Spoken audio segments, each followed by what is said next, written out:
A special thank you to each of our subscribers who make this channel possible.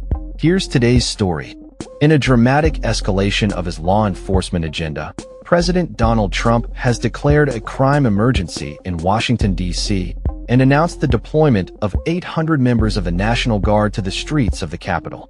This move comes in response to rising concerns about crime, following a series of violent incidents that have caught the attention of the nation. One such incident involved Scott Novak, a 31-year-old lawyer who was attacked by a group of teenagers while cycling home from the gym in May. Novak described how a gang of 12 to 15 youths formed a blockade on the street, leading to his assault and injuries that required 13 stitches. The attackers managed to steal his rental bike, but left behind his personal belongings. This incident has been highlighted by Trump as emblematic of the lawlessness he claims has overtaken the city. During a press conference, Trump stated, "You people are victims of it too. You don't want to get mugged and raped and shot and killed. You all know people and friends of yours that happened to." His comments were met with immediate backlash from residents and activists in the city who organized protests against what they perceive as an overreach of federal power.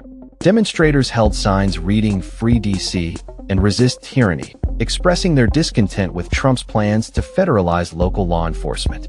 Lisa Walker, a Maryland resident and former teacher in D.C., criticized the president's actions, saying he was attempting to annex D.C. from the White House.